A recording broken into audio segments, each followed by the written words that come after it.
Okay, welcome to the second lecture on structural estimation.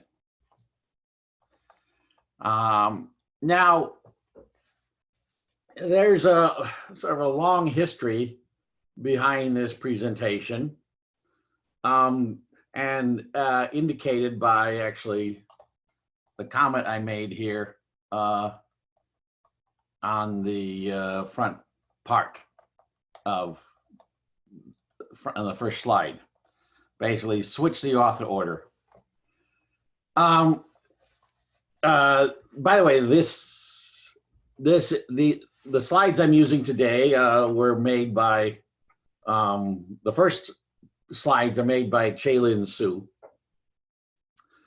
And what happened was that we were at a conference, the very first ICE workshop, and I was listening to, I think I was listening to constrained optimization lecture, or perhaps an econometrics one, I forget which.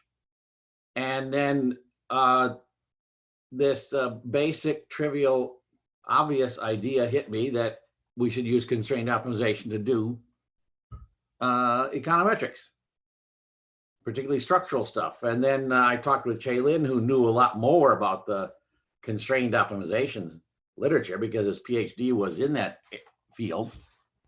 And so we got started talking, and then we decided to look into the idea of using constrained optimization to do structural estimation, which, by the way, is a trivial idea to OR people and certainly not novel to computational mathematics in general. But back in 2006, I mean, all this was obvious to math guys in 2006 also. But to economists, this was unexpected, let's say, and actually not appreciated. Now, I said by mainstream economists, I've looked at, that's true of mainstream economists. I've looked at papers from other literatures, in particular from the ag econ literature, and I think even long prior to 2005, they had this idea and used it. It was just, but never really put forward as a tool for, in general, for doing structural estimation.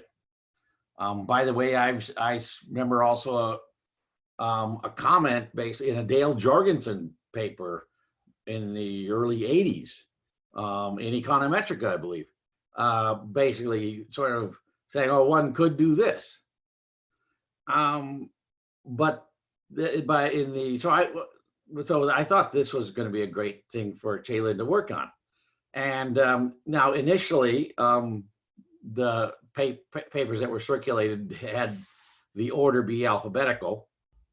But then over time, as Chaylin got more and more involved in it, and I was busy doing other things, and I also lost interest in getting down and dirty in the details of the econometrics and all that.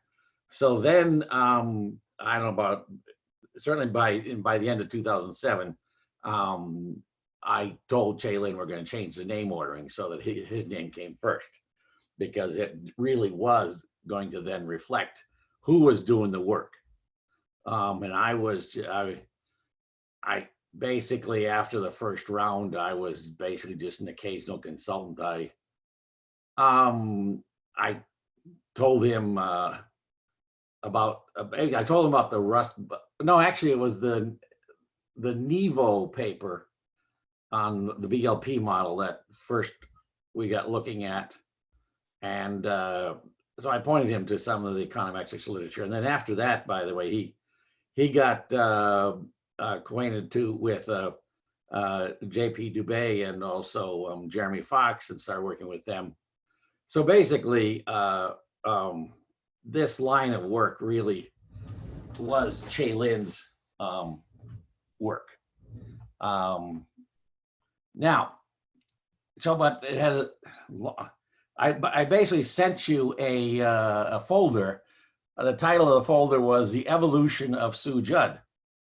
And if you go through the first draft, and then the initial submission to Econometrica, then the first revision to Econometrica, and then the final version, you'll see that the final version had only a small part of what was initially in the Sue Judd paper. And so then I like to circulate all the versions so that everybody sees sort of what we had done prior to the final bit being published. And by the way, the whole publication story of that paper was a mess. It's you try to mess with the incumbents and doing math that they don't know about and don't want to know. It's a fight. It's a fight. So now, what's structural estimation?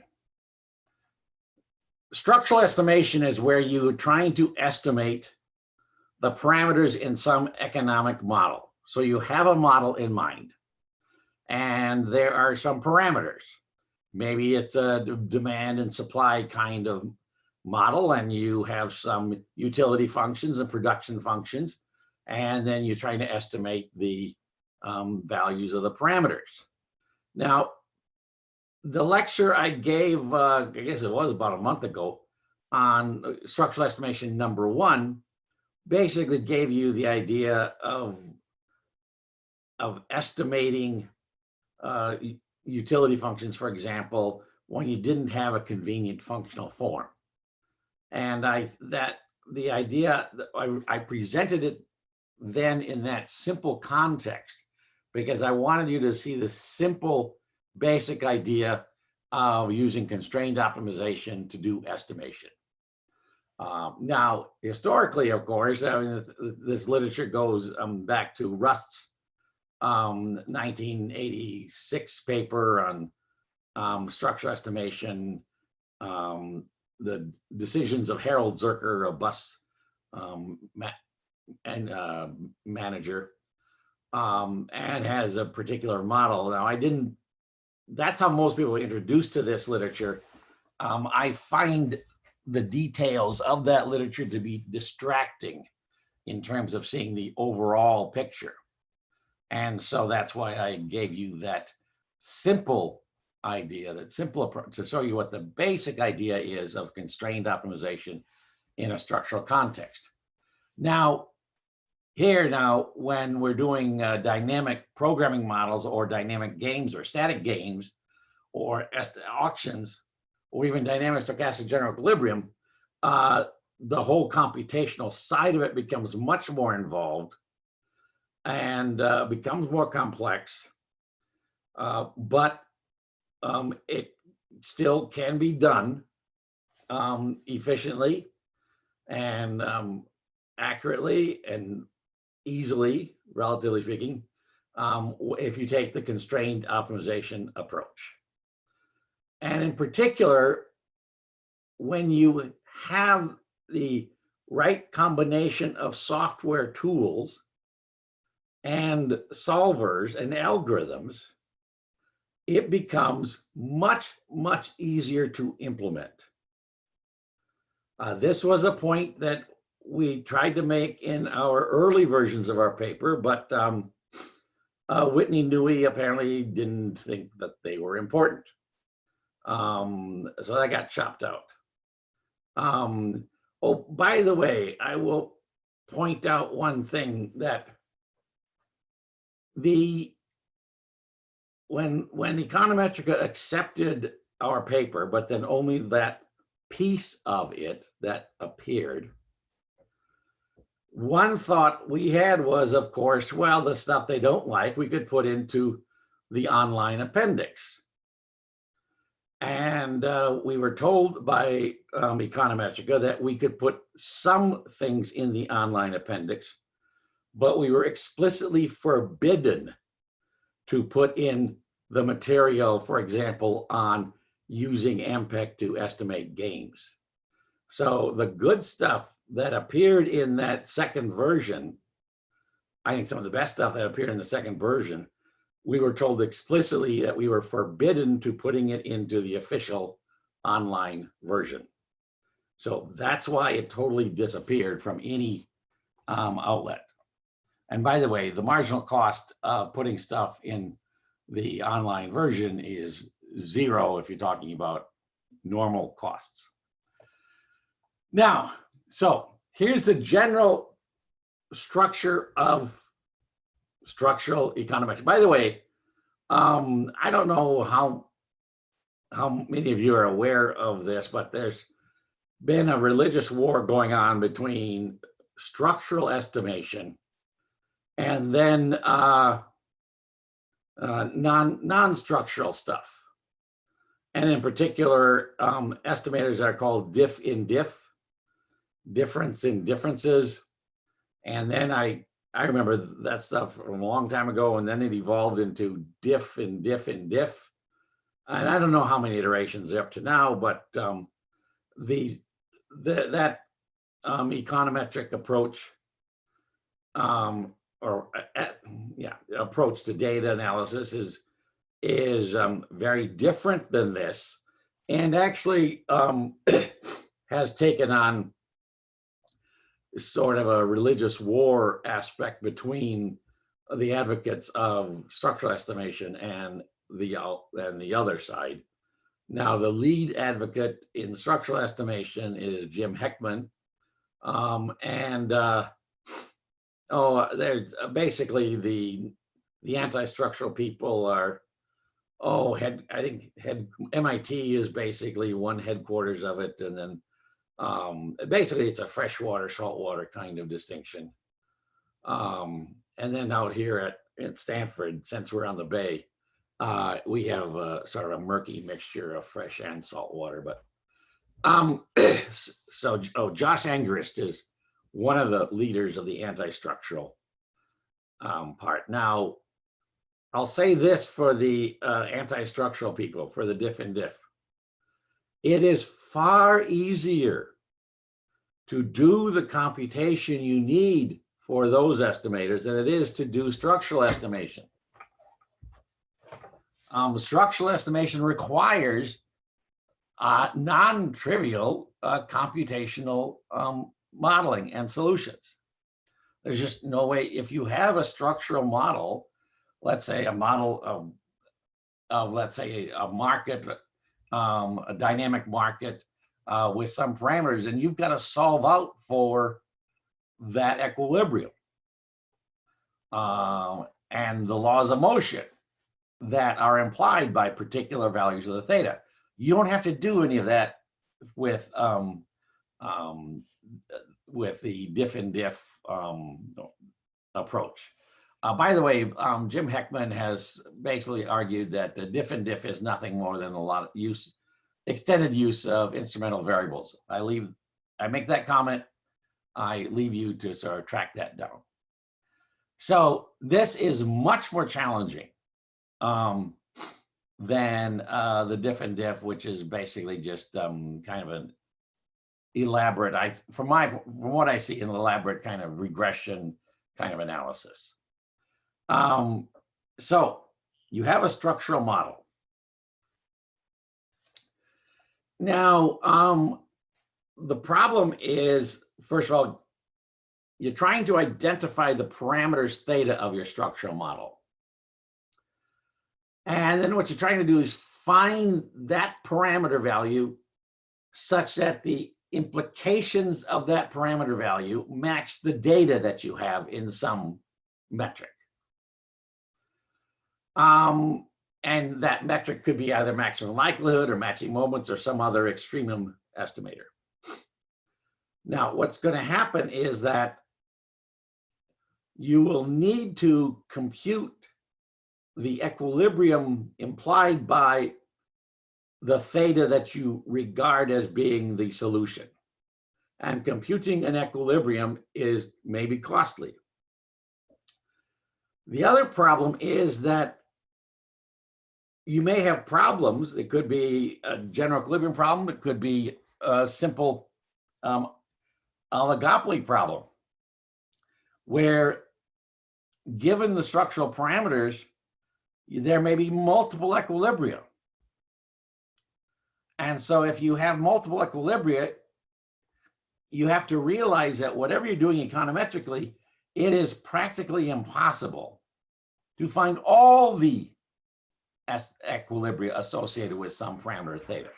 Okay, now, so these difficulties led people to use much less efficient two-step methods where you do some estimation to estimate some of the parameters, and then you can reduce it to something else that's easier, or some nested pseudo likelihood, which I don't want to talk about that one. Chaelin's written some nice stuff against that. So, and also, by the way, one thing that kind of motivated this was back in the early 2000s, there was a variety of papers that touted and was proud of coming up with computationally light estimators. Computationally light estimators. Now, this is a phrase which I don't think I've seen lately, but I was making some sort of highly critical comments about computationally light estimators, and in particular, I was saying, now, would you get on an airplane that was designed by computationally light methods of computer modeling of airplanes? Anyway, that you would think you'd be embarrassed to use that phrase, but yeah, nothing embarrasses economists. So that's what they were, just looking for, something that was computationally light, computationally easy. That was the objective, something that an estimator that was consistent, but certainly not efficient in terms of statistics, but they wanted to be computationally light. You didn't have to do much work, or the computer didn't have to do much work. That's what they were aiming for. Now, we're gonna get into the basic dynamic programming example that we're going to use. And now, but let's look at it somewhat abstractly. Suppose you have some dynamic programming problem, and that some agent is solving. Now, the actual problem in the Rust paper was a model of Harold Zerker, who was the manager of the bus repair barn for the city bus system in Madison, Wisconsin. That somehow, at that time, John Rust was a professor at Madison, and apparently got acquainted with this guy somewhere. And then he handed over to John data on what his decisions were regarding a bus. And the decision, you see, what happens with buses is that every so often they come in, and the mechanics have to take a look at the bus, and they have an opportunity to do something. One thing they could do is just regular maintenance of the bus, or what the key part of a bus is the engine. So what they do is they look at the engine each time that it comes in, and maybe it just needs to have some more oil or something, or maybe something's cleaned out, or it may need major repair. So those are the two binary decisions basically in this Rust bus model. Either just to just look at it, clean up some things, or to actually engage in major changes or reconstruction of the engine. Okay, so and the decision is that a bus comes in and it has a certain amount of mileage since the last overhaul of the engine. So once you overhaul the engine, it's all perfectly clean, as good as if it's new. It's over time that the engine may accumulate dirt or problems or whatever. So the data for the decision maker is how long it's been since there's been an overhaul. And then the decision maker, the bus engineer, decides whether to just do a nice little cleaning or to do an overhaul. Now, what the econometrician sees is the state variable, or part of the state variable. What the econometrician sees in the bus model is how much mileage on the bus when it comes into the mechanics shed. Now, then the chief mechanic makes a decision. Now, the decision about which to do, which one to either just clean up the engine a bit or overhaul, that is determined not only by the mileage, but it's concerned by other things. And in the Rust bus model, those other things are things in terms of cost. Maybe there's just too many buses needing overhaul, and so you don't have enough people to really do a good overhaul on it. So a new bus comes in and the cost of doing the overhaul on it is high, so you just do a nice cleaning of it and send it back on the street. Or perhaps a bus comes in with moderate mileage, but your best mechanics that are good at overhaul don't have anything to do. They're just off on the side of the shed, the barn, bus barn, I don't know, reading magazines or whatever. And so you put them to work because the cost of the overhaul is low. Or perhaps it's a Monday morning and the Green Bay Packers lost the day before in the football game, and so nobody is in the mood to do any overhaul. So all buses are just cleaned up and sent back on the street. So now that's not observed by the econometrician.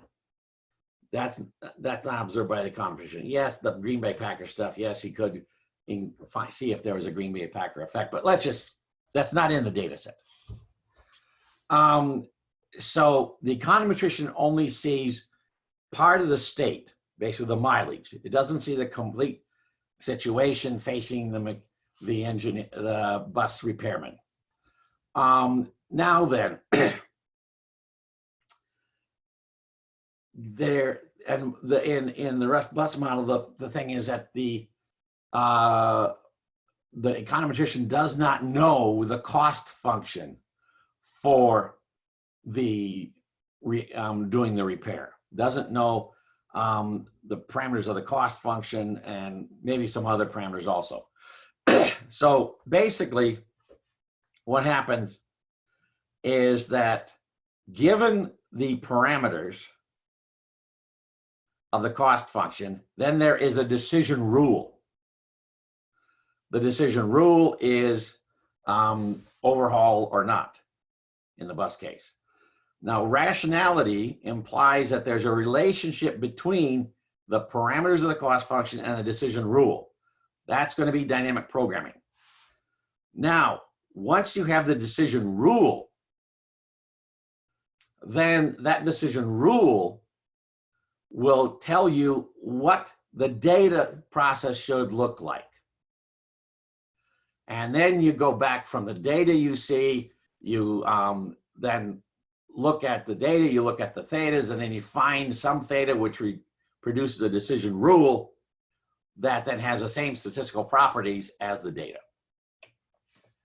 Now here's the Rust bus model, and here's here's data for a particular bus number 5297.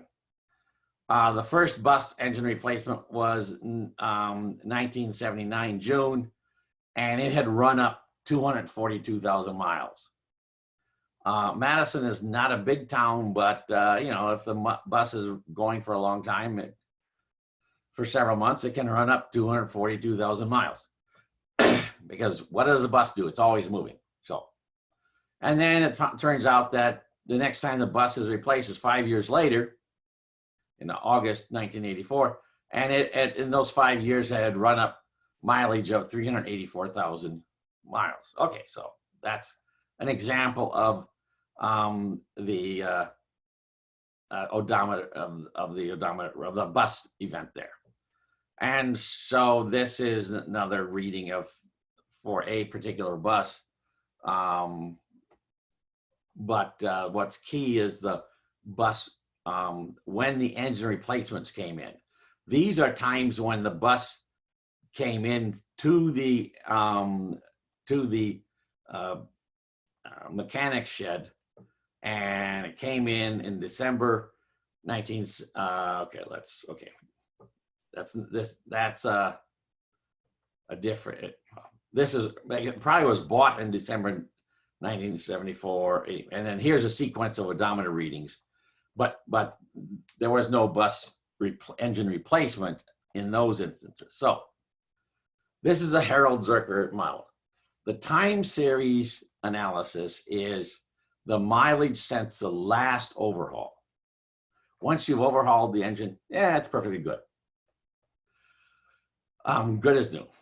And then the decision, the DT is a decision. Either you repair or you don't repair, either an overhaul or not.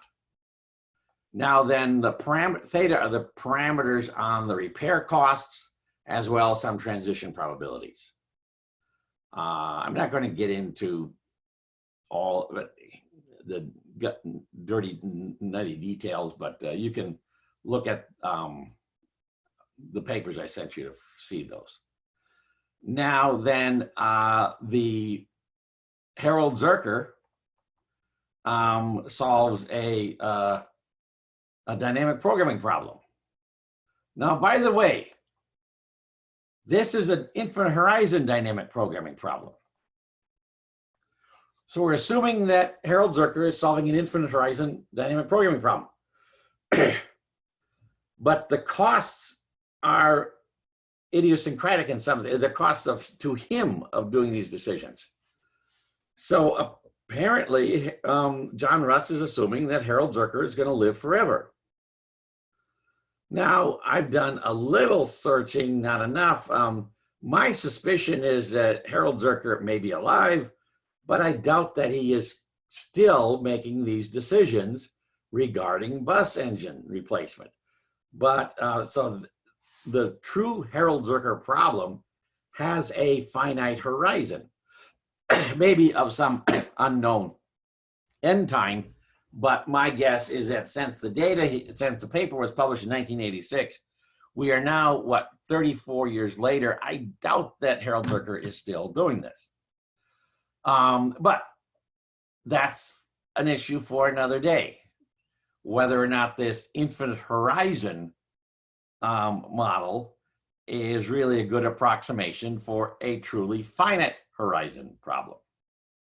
And by the way, this is not the problem of the bus company. This is explicitly stated as a problem of the the cost to Harold Zerker. Now, so this is the bus engineer sees the mileage and also sees some shock to the cost function. And then he chooses a decision that maximizes his utility, which has some parameters, and then some shock to the utility, and then plus the expected value of at the next time he sees the bus, or the expectation, the conditional on today's X and today's D. Now, the way that this is solved is because the econometrician doesn't see the epsilon. the problem has to be solved in terms of the value to the repairman of a bus conditional on X, but before he knows the current shock to costs. So the way to think about this is that a bus engine comes in and he doesn't know the cost yet, but he doesn't know the epsilon shock. However, it is assumed that he knows what kind of decision rule that he's going to use. He knows that there's a critical epsilon such that if the cost is above that, he's going to definitely just do no repair. If the cost is below that, then he will definitely do an overhaul. So he knows, even before he sees the epsilon, he knows the decision rule he's going to take. We're assuming he's already computed that. And so he knows the probability at which he's going to do the overhaul or not. So then you compute that and you got him up with the value, expected value to the repairman of a bus with mileage X, even before he knows. This is an expectation where you now sort of integrated out the epsilon. Now, there is then a Bellman equation for that. And also related to that is a decision rule, which says the decision rule is basically going to say what epsilon has to be in order for you to do the overhaul.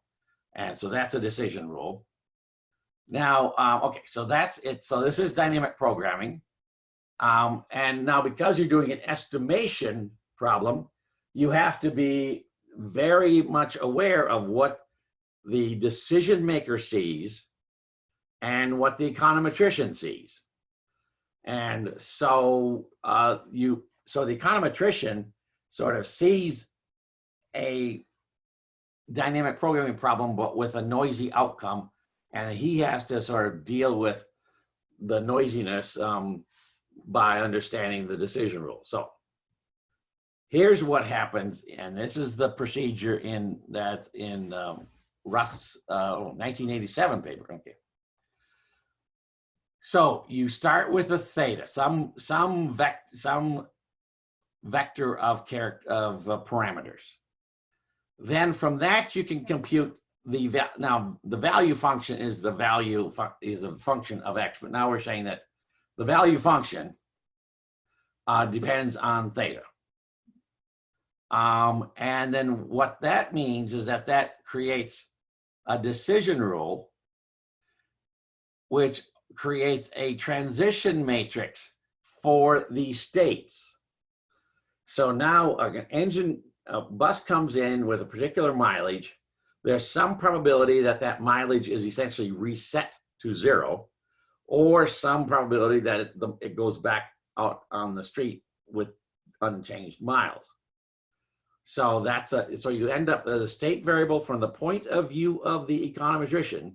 The state variable is the X is the mileage, and then the econometrician is watching the mileage in the data, and he sees that there are transitions and that they're somewhat stochastic, but that given conditional on a theta, he can then solve out for what the decision rule is, and then what the transition matrix is. And then once you know the transition process, you can then compute the likelihood of seeing some particular set of data X. So that's a procedure here. Given a theta, you can compute the decision rule and the value function. You compute the transition matrix across in the states. And once you have that stochastic description of the process conditional on theta, then you can then compute the likelihood of seeing any particular stream of data X. So what does nested fixed point do?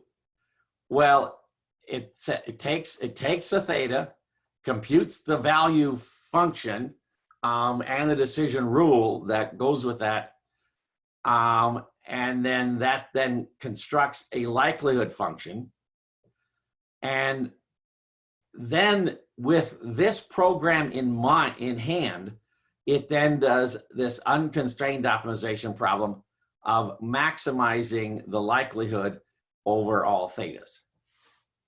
Now, so this is what's going on here computationally, is that this is the way to think about it. This is what you're doing, but mathematically. But what happens is that any time that you have a different theta guess, you have to first compute this, the value function decision rule that goes with that theta. And then you find some optimization method for trying different thetas. And that's what we call the outer loop. So the outer loop is picking some theta, computing, and then for a fixed theta, it's computing this value function in the likelihood, and then it tries out another theta, and then it does a whole business of computing likelihood function again, value function likelihood again, and then it just keeps iterating. So you have an inner loop, outer loop. Now here's the problems. If you're really doing this optimization problem, you need to know the gradient of the likelihood function with respect to the parameter. Now this is actually, yeah, this is by the way, this is the partial with respect to theta. But notice that when you're doing this partial derivative, you have to not only take the derivatives with respect to theta, but also the derivatives of the likelihood with respect to the value function decision rule, and then their derivatives with respect to theta. That's not hard. And then, by the way, if you're trying to use Newton's method, no way are you going to be able to get the second derivative. So this is going to be very slow, because for every value of theta that you examine, you solve for the value function in the decision rule, and you must solve each time you solve one of these things, you have to solve it with high accuracy. Now, this was a paper in 2004, a survey paper, about a half a dozen guys. And and it makes a point that doing dynamic discrete choice problems is nested fix and requires solving a dynamic programming problem thousands of times. And then numerically, okay, so that's the comment in 2004. Now, our view is that Gauss-Jacobian, Gauss-Seidel methods, and that's what this really is, are used in economics, but they're best really linearly convergent. Why do I say Gauss-Jacobian, Gauss-Seidel? Because what you're doing is, what you're doing is you're holding. When you're doing this problem, you first pick a theta, you hold it fixed, then you compute this value function, and then what you do is you keep that fixed and then solve the likelihood. Anyway, you end up going round and round, and then Chalin says that you should apply the rabid dog principle. Now, what did he mean by that? Well, because he had seen some of my lectures where I talk about Gauss-Jacobian, Gauss-Seidel methods and Tatanuma methods. You know, what they do is they take you around and around and around, and hopefully they converge. But it's going to take a long time. And it reminded me of something I learned in the farm, that if you see a dog, or if you see any animal on the farm going around and around in circles, you conclude that it has rabies. And if that animal bites you, then maybe you could die of rabies. It's even a worse death than dying of COVID. The nice thing, though, is that rabies, there are treatments for rabies. But if you see an animal or a dog going round and round, you conclude it has rabies and you shoot it. So that's the rabid dog principle. Same thing true for inefficient economic computational methods. Now, what do we do? We use MPEC, mathematical programming equilibrium constraint ideas. We get rid of the nested fixed point stuff. We just get rid of the nested. We just say here, you maximize. Now your choice variables are theta and the components of the value function v. Now, by the way, I've been saying value function, but the states are discretized. What Russ did is that he did not treat mileage as a continuous variable. He put mileage in buckets, so that in ranges. So he discretized the state space. And so really V now is just a finite list of numbers. And theta is a finite list of numbers. And now the key thing is that the likelihood of the data, I mean, one could put in any kind of V, and actually the decision rule is probably the better way to think about this. You have a decision, once you have a decision rule and a theta, you can compute a likelihood. But you want the decision rule and the theta to be compatible in the sense that it solves a dynamic programming problem. So first you have to realize that you can compute the likelihood of data where you make inconsistent choices between the decision rule, the value function, and the theta.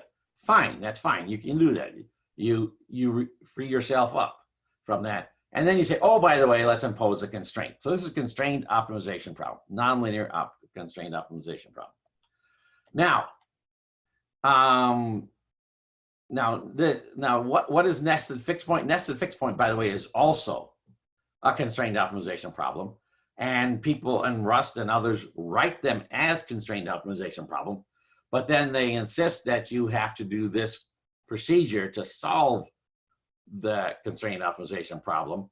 And basically what nested fixed point is a nonlinear change of variables. What they do is they come up with some machine which takes theta and computes a y that satisfies this equation. So then that's the software that computes the y given the theta, solves out the dynamic programming problem. And then they create this machine, and then they basically plug that machine in here and then do unconstrained optimization over theta. So this is just, by the way, in the computational optimization literature, this is called implicit optimization. So the math guys know about it, but they don't use it. Maybe in some rare cases they use it. So it's this is always my comment to economists. If you have an idea, computational idea, algorithm idea, check to see if there's papers in the computational literature using that idea. And then if you don't find any papers using that idea, then you should ask yourself why. There may be good reasons why there are no papers on a particular idea. Because, by the way, economists have no business thinking that they've come up with some mathematically new way of thinking about any problem. Now, then there's for those of you who are deep into empirical I/O, you probably have to learn about nested pseudo likelihood, NPL. It's I'm not going to waste any more time on it. Now, what are the advantages of the MPEC approach? What happens with the constrained optimization approach is all we're doing is computing the errors. As our constrained optimization solver is solving the problem, it will in each iteration it'll make a guess for theta and v. It'll compute the likelihood function and the errors in the constraint. The constrained optimization approach never solves any dynamic programming problem for any particular value of theta except for the final one. The constraint says yes, if you stop at some theta that satisfies this problem, you have solved that dynamic programming problem. But that's the only theta for which you solve the dynamic programming problem. Whereas nested fixed point solves the Bellman equations for every single theta. Okay. Now, so all you have to do with MPEC approach is just write down the Bellman equation in the list of constraints. That's all, basically anybody, any method, nested fixed point or whatever, they have to write down the value function minus what it should be, the errors they have to express the Bellman equation somehow. That's minimal, but that's all that you have to do with MPEC. Just write down the equations for the Bellman equation or the structural equilibrium equations. You don't have to do anything else. By the way, the other thing you have to do, by the way, is write down some expression that takes the theta and takes the decision rule and then computes a likelihood. That also is something everybody has to do. But that's all you have to do with this MPEC approach. You don't have to do anything else. You don't have to worry about, well, how do I solve the dynamic programming problem? How do I do this or that? You just write down the problem and then send it off to some solver. Chaylin was always partial to Nitro because he knew the Nitro people. I would always encourage him to use one of the Stanford solvers because I had good experience with the Stanford solvers.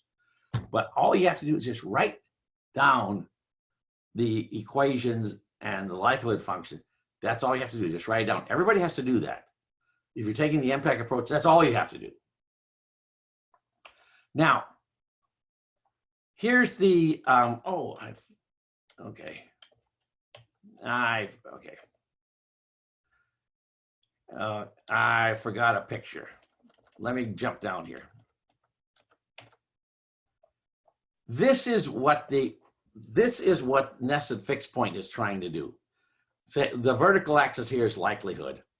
Theta here is some parameter. Now, if you think about it, theta, given theta, then for any given theta, there's a solution to your problem. Dynamic programming, dynamic games, whatever. There may be multiple solutions. So what is nested fixed point trying to do? It's trying to solve for the max of this. So basically the function it's trying to solve for basically starts out here and then it jumps up to here, travels over here, jumps down to here, there, and then you basically, it's trying to solve a function that is discontinuous in many cases. Now with dynamic programming, that's not likely to happen. However, when you start going to dynamic games, this is exactly what's going to happen. And so the whole notion of optimizing the likelihood function could very well be, well, it will be discontinuous in the parameters if you have a multiple equilibria problem. So let me, okay, so let's go. So now, this is the picture for the MPEC approach. Now notice I have 3 axes here. Now, by the way, the likelihood function is the only scalar. Theta is a vector and sigma is a vector. But see, what I'm doing here is I'm saying, suppose you are at some theta parameters, and given a theta, and then sigma is, let's say, this expression for a decision rule. So now what we're going to be doing is we're going to be optimizing over the decision rules and the thetas.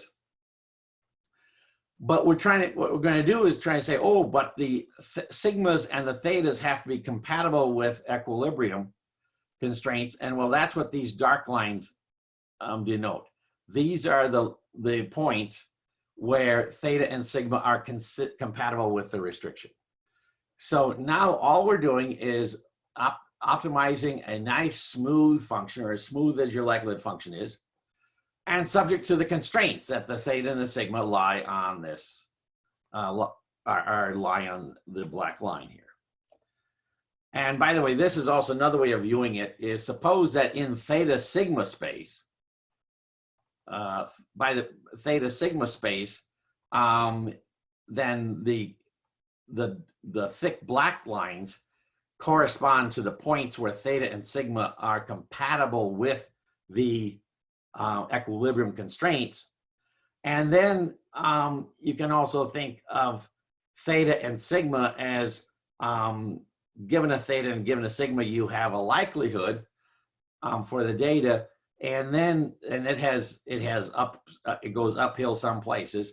And so what you're trying to do is go uphill in the likelihood expressed as functions, say that theta and sigma, but you're ultimately going to have to go to some point uphill, yes, but then also you're going to have to go to some point on the equilibrium manifold.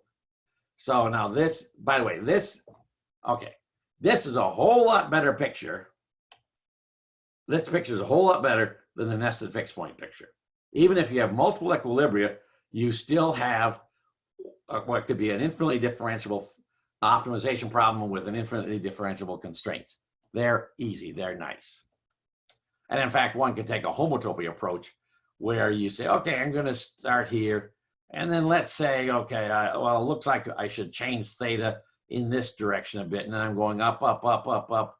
And I make a turn, but that's fine with homotopy. My focus is going up, up, up. And then I get up to here. So a simple homotopy approach, just path following, is going to take you to that local max without any of this business of solving for all the equilibria at these thetas. So this is why you want to do this. Now, we want to compare with the Rust approach. Rust used, now remember, this was, so this is ancient history, he used Gauss, and Gauss at the time was the main, well, it was the most user-friendly language. Fortran was around, but he decided to use Gauss. And because it's high-level language, some symbolic features to it, had some built-in linear algebra stuff, that's fine. Now, wait a minute, that was 1987, which means he really did the work like in 1983 or 84.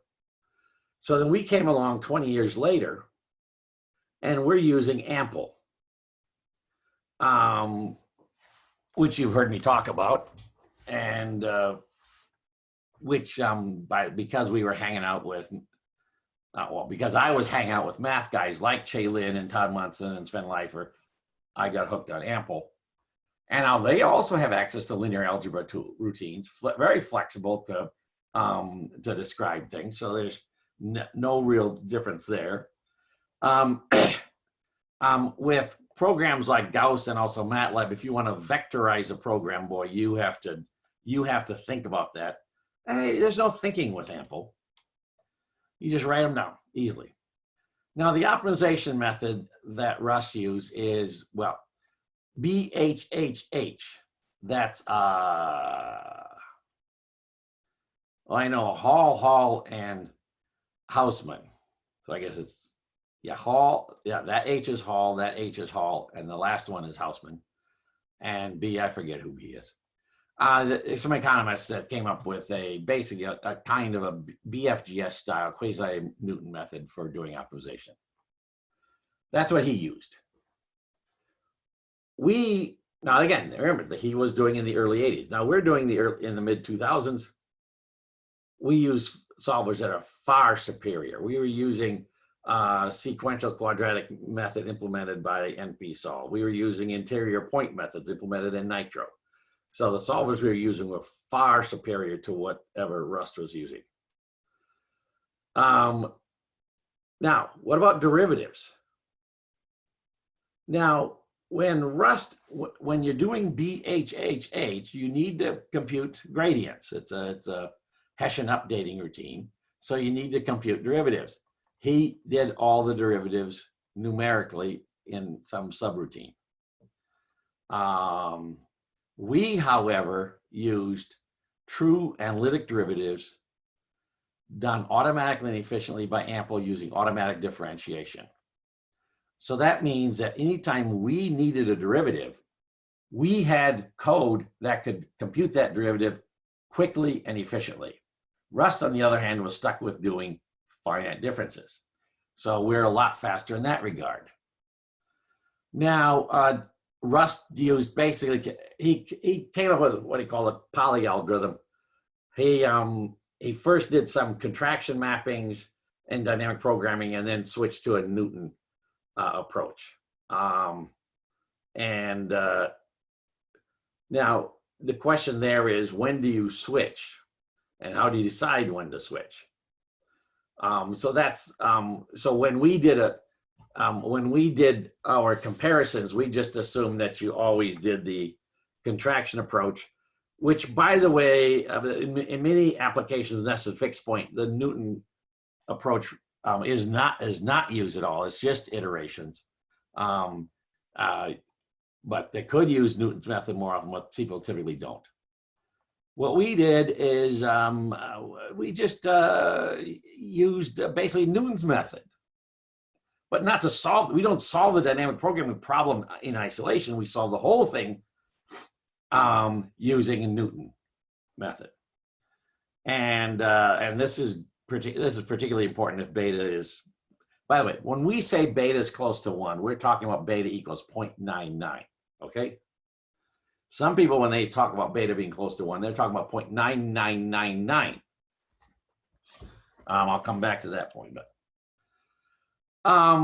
so you can express the problem in a straightforward language. Access to any solver, gradients and Hessians are computed analytically, and the timing stuff we show it's fast. Now, so we made these points in the early drafts of our paper, and we're told that we were forbidden to publish them. But what I want to point out, what I always point out, is that Rust was doing this stuff in the early 1980s. We were doing our stuff 20 years later. Now, remember, what happens to computational power over a span of 20 years? Well, Moore's law says that computational power goes up by a factor of 1,000. You know, it doubles every 2 years. So you double something 10 times, it's a factor of 1,000. So just in terms of raw CPU power, the computers we were using had 1,000 times the power of whatever Rust was using. Furthermore, back in the early 80s, all you could get on RAM, I think the limit on RAM was something like 64K RAM was all you could get on your machine. Whereas certainly by the early 2000s, we had 64 megabytes. So the RAM capacity was 1,000 times greater. And I'm sure also the access to RAM speeds were higher. Now, the key feature in, or the key constraint, let's say, in the early 80s was that you had so little RAM, you had to use a method which was low memory, because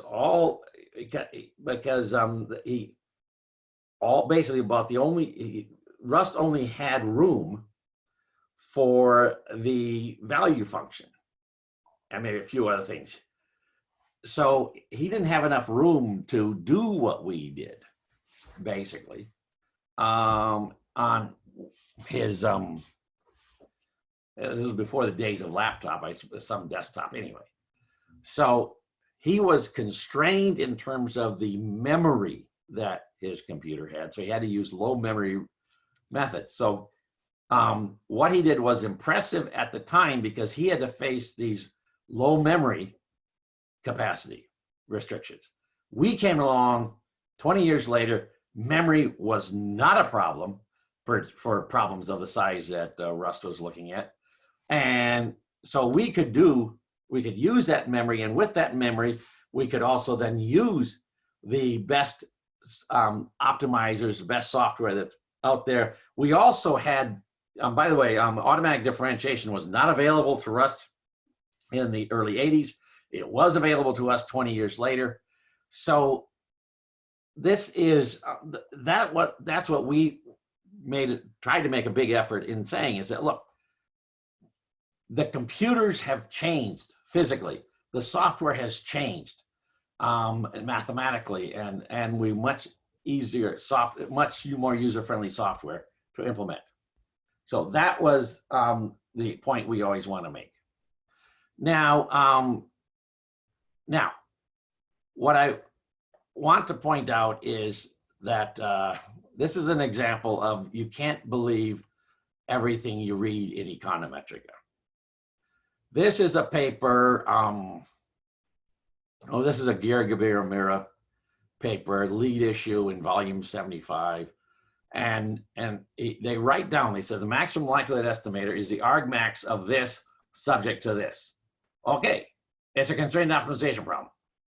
And then they say, notice that for each trial value theta, we have to compute all the vectors P that are in equilibrium.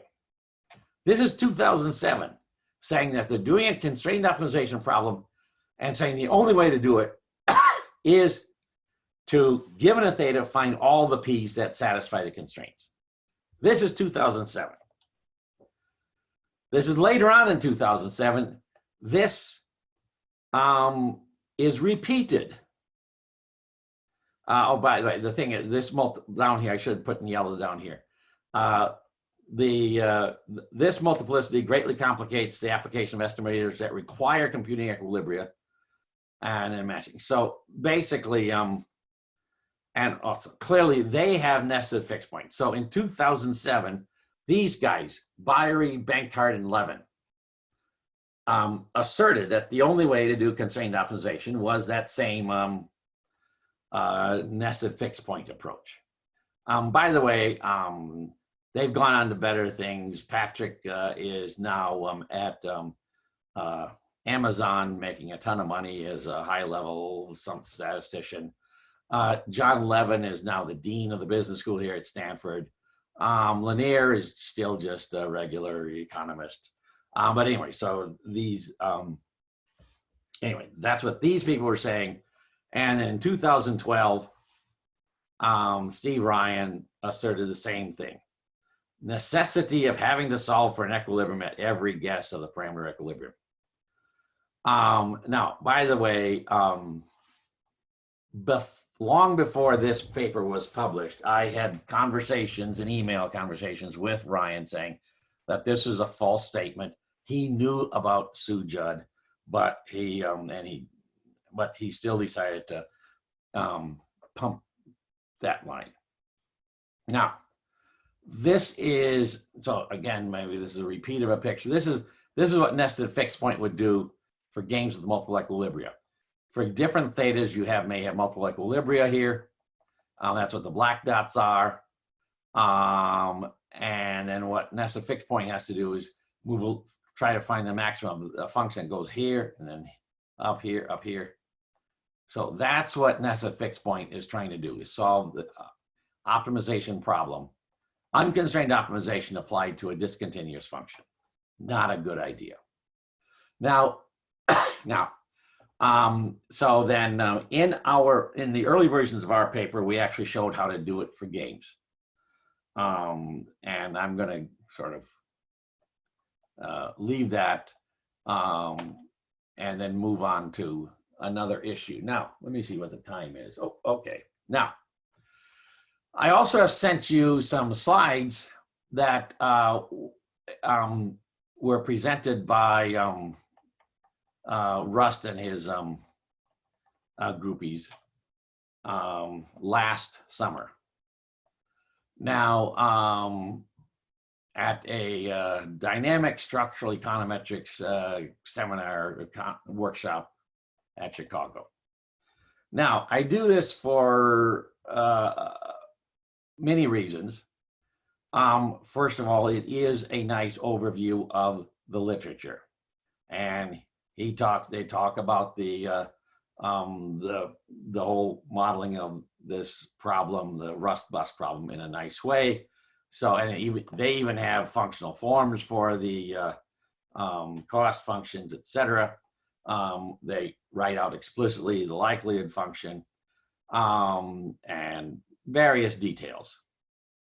Now, then they talk about the outer loop is a hill climbing thing, inner loop is fixed point. So they do a nice job describing the model and then also the empirical results. See, they estimated a variety of, like a cubic, a quadratic, anyway, specifications. And so you basically, it's sort of a nice updated version of their problem. Now, so I'm not going to talk about any of these. Now they come to a part where they're comparing MPEC and nested fixed point.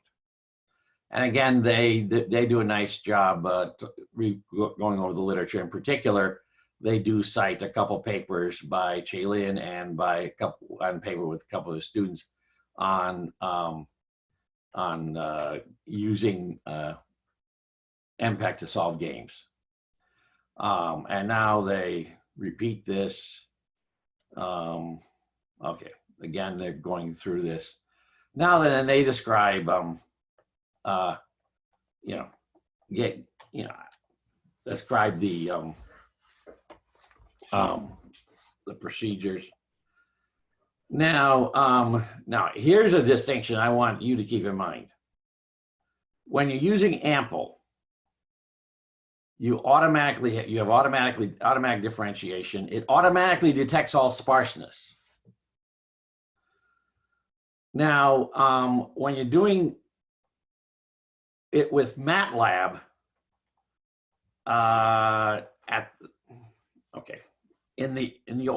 whenever Chailin used MATLAB, he didn't have analytical derivatives automatically given to him.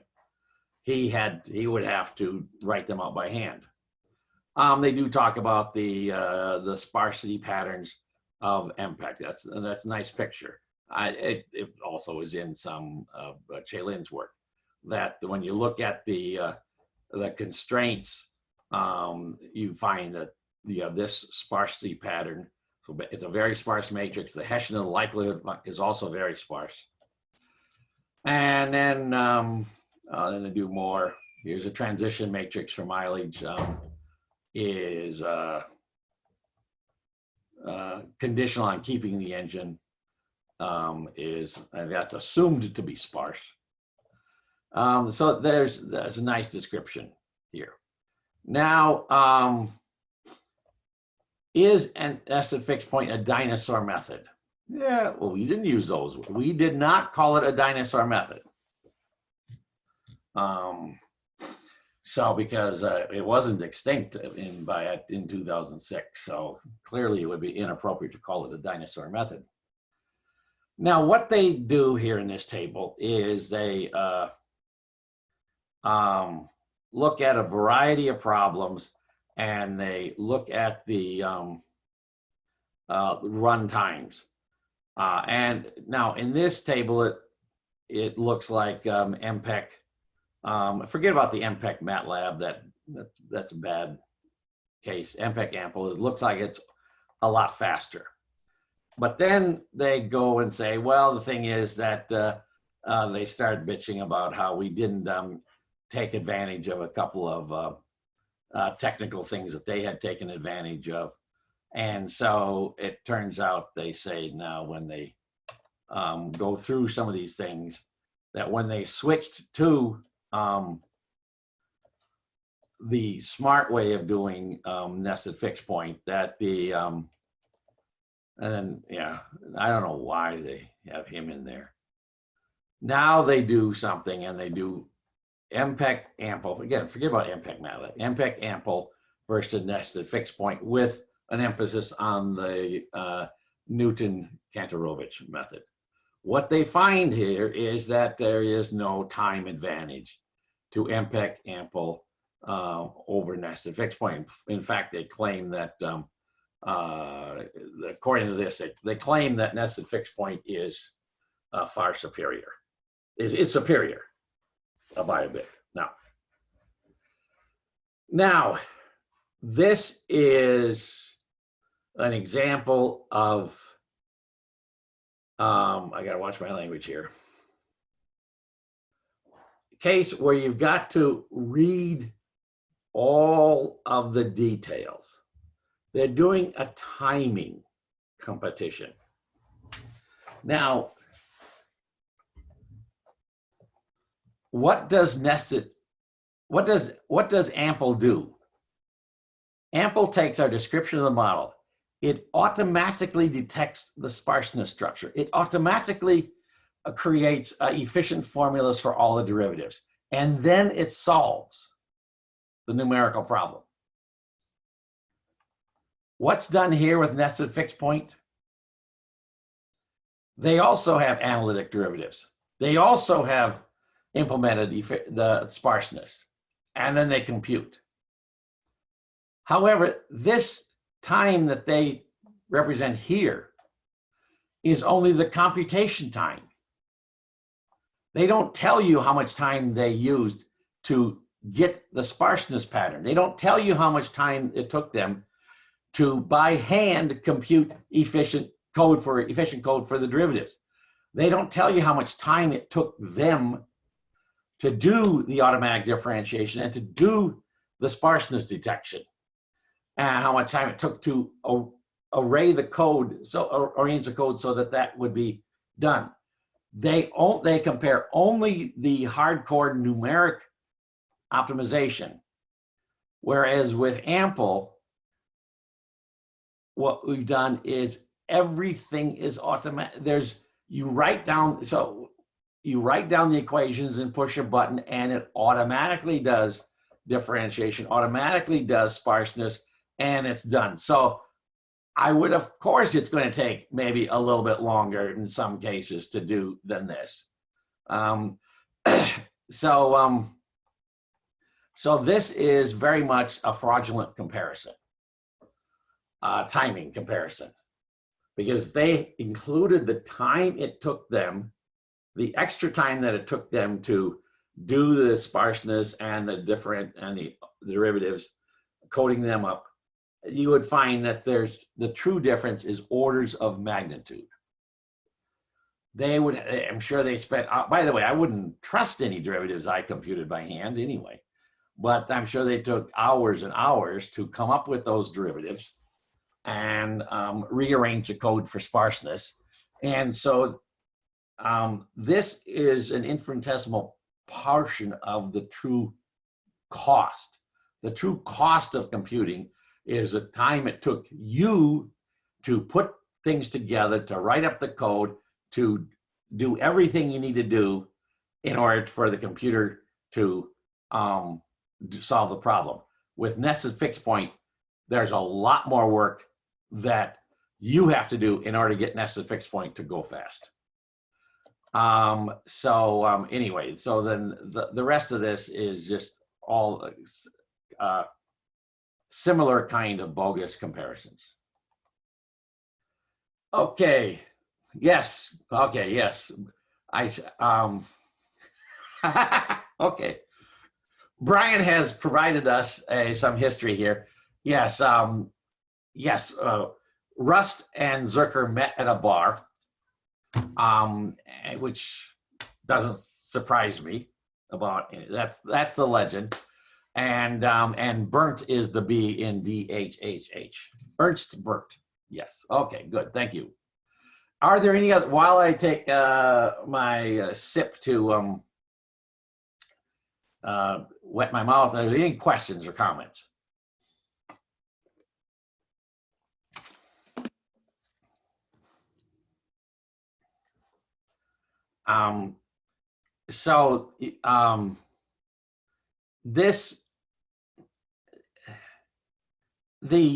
The Rust presentation last summer is just an example of how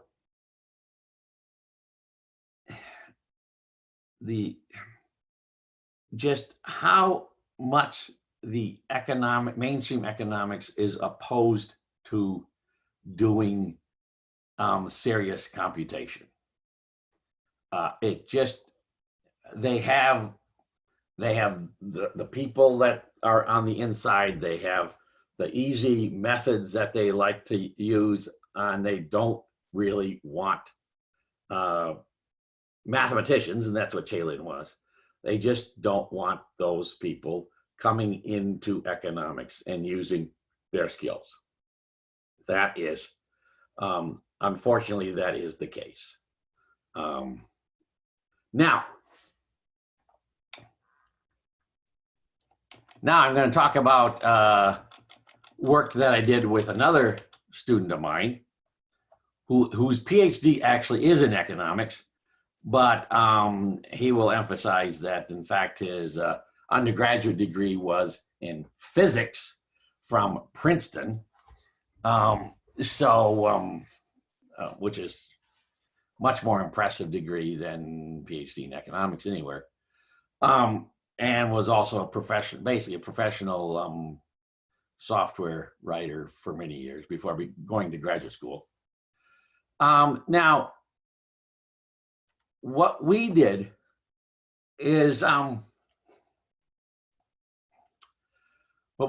we took another model that's popular in empirical I/O, the BLP model, Berry, Levinson, and Pacus. Oh, and by the way, Berry is one of these guys that gave Chalin and his co-authors, Dubé and Fox, trouble with their, by the way, the same time that the Sue Judd paper was published, also right next to it was a paper by Dubé, Fox, and Sue, which applied MPEC to the BLP model. So then I'm going to go through, okay, this is a nice overview of integration, numerical integration. Now, what happens in the BLP model is that you basically, what happens is that it's a discrete choice model. There's a finite number of cars that are available. You're only going to buy one. So you have a discrete choice. And then which one you choose depends on alpha I, which is a parameter on price. So this may reflect something like an income parameter, and then also the characteristics of the car. And beta here, by the way, is a vector of weights on characteristics. So the characteristic of a car could include the horsepower, it could include the how many doors, it could include whether or not you have air conditioning, etc. And then these beta are the weights on those characteristics. And so suppose that alpha I is this parameter on log price, then and then you have this extreme value disturbance that people love, going back to McFadden. And then what you would say is that, well, the share of the people, if a person has if a group of people have alpha I, then the share of them that buys car J is equal to this ratio. Okay. Now, then in the BLP model, they, I think the novelty of that model is that they assume that there may be different alpha I's out there. So the share that goes to a car J is going to be, you take the alpha I specific share and then multiply by the probability of a person being an alpha I guy, and then you have this integral. And so then you find out that this is then you notice that this is a Gaussian kernel. So you do a non-interchange of variables and you get the Gaussian kind of thing, and then you get the Gaussian quadrature rule here. So basically, as he says, mixed logit is the same as random. Right now, Okay. I can't see the random thing because it's, there, the random coefficients. Okay, now, so there are these integrals. And so then now then in high dimensions, he talks about a monomial rules. A monomial rule is basically product of powers. And Monte Carlo rules are used for integration. And now then what he shows is, by the way, the details of this are in our paper. And he shows that the errors of various monomials using various integration rules is very small, but that the Monte Carlo errors can be quite substantial. The variation of them. Now, so in BLP, it's another one of these structural things. Given a theta, okay, suppose you have a theta and then a list of characteristics X, and then parameters zeta. Okay. And then so for parameters over here, you have the observed share. So you're given your parameter zeta. I think these are the zetas of the parameters you're trying to estimate. Then you compute what the predicted shares are, and then you compare them to the observed shares. Typically, this is done by a method, a moments method, where you make a guess for zeta. You look at the prediction of a share for product J at time t. So this is a time t. This is over time, or some separation of sample, and then you have it. So the share that's predicted turns out to have this integration form. Now, what happens is that when you look at the integrals that are done, if you use Monte Carlo rules, the share values can vary substantially. In this one case, it's basically almost 100% share, but it still varies orders of magnitude more than these other rules do. These other rules, we take the product rule as being the absolute truth because we take lots of points in all directions. And then it turns out that the Stroud and the sparse grid points do just as well. And then market share errors are, anyways, substantial. Now, also the thing is that we rigged it up so that the time it takes to, so we rigged it up so we used about 1,000 points sparse grid, 1,000 points monomial, and then about 1,000 random draws, pseudo Monte Carlo. So the number of points we take is about the same. Now, let me show you what happens. Here's a table that really shows what happens. And now I think each row corresponds to a different sample set. Sample. So now I don't care much about the point estimates, but what I point you to are the rows that talk about the standard errors. Now, what you see is that using Monte Carlo, and this is with 10,000 draws, this is even more than what we do in some other cases. It seems like all these parameters are nicely and tightly estimated. Well, maybe theta 2.1 is not so tightly estimated, but theta 2.2 is. Look at those point estimate of like 0.9923 and the standard error 0.094. So these are all tightly estimated. However, when we did Gauss-Hermite rules, we got different, sometimes different point estimates, but what I want to point you to is the fact that the standard errors for some of these variables blow up. So things that appeared to be well identified under pseudo Monte Carlo rules turn out not to really be well identified. Now, I'm now going to, okay. I'm now going to go to the whiteboard.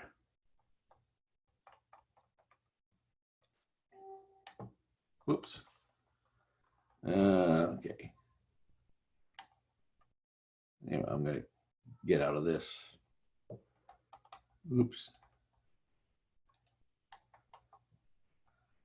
Now, what I want to do is go to the white. Oh, okay. Okay. Now, okay. New share.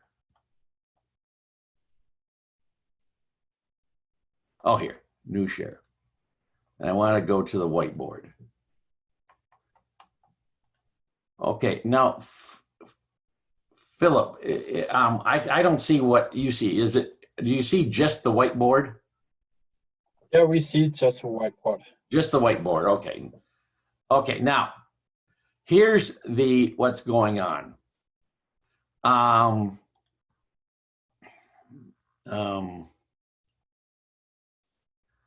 Here's what's going on. Here's what the true moments criterion looks like. Okay, now. What we've shown is that the true moments criterion looks pretty flat. Because remember, the standard errors being large means that when you're taking the Hessian of some criterion, you're basically getting a nearly singular matrix. And it means that in some direction, the criterion is basically flat, that you have no power to discern the relative plausibility of one parameter value versus another. So since our integration formulas are about 1,000 times more accurate, then one would have to accept ours over the Monte Carlo ones. Now, why is Monte Carlo doing so poorly? Well, see, if this is a true function, but now Monte Carlo is trying to model that, trying to draw the same line. However, Monte Carlo errors accumulate, remember, and create noise. And so you have this white noise accumulating, and what that noise does is it gives you, oh, okay, oops, that should be draw. Yeah, there. So the noise, what happens is that the Monte Carlo noise creates like extra oscillations around the truth. So that's you basically take any function that involves an integral, and this is what's going to happen. So what does that mean now? That means that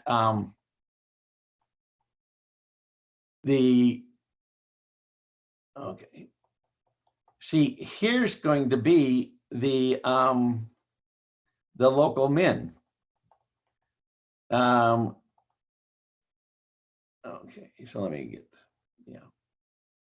So now here's the local min in the Monte Carlo thing.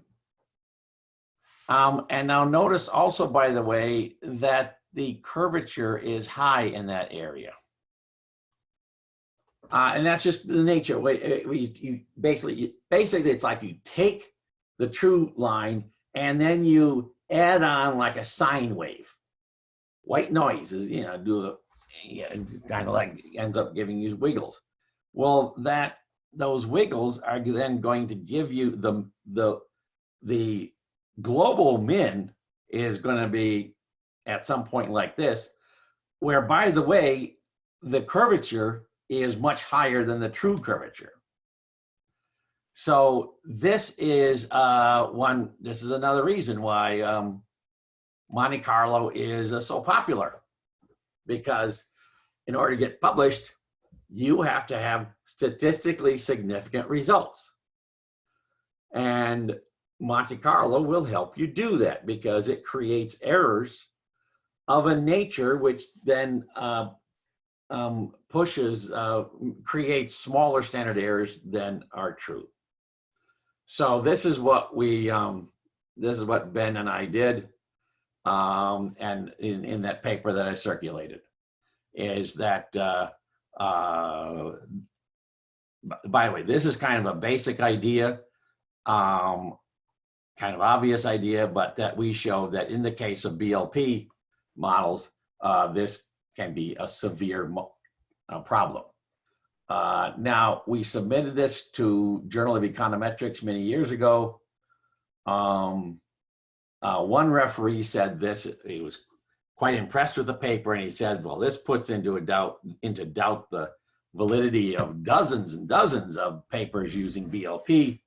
However, the editor handling the paper said that this wasn't research, because all we did is take some numerical integration formulas from the math literature and applied them to this problem. Again, math is not welcome in economics. And then what happened is that Ben got very discouraged and then decided to go off to the private sector, and is now, as we speak, actually, as we speak right now, he's sound asleep in New Zealand, enjoying the New Zealand, the nice environment in New Zealand. So this is this is the end of the official lecture. I'm going to turn off the recording once I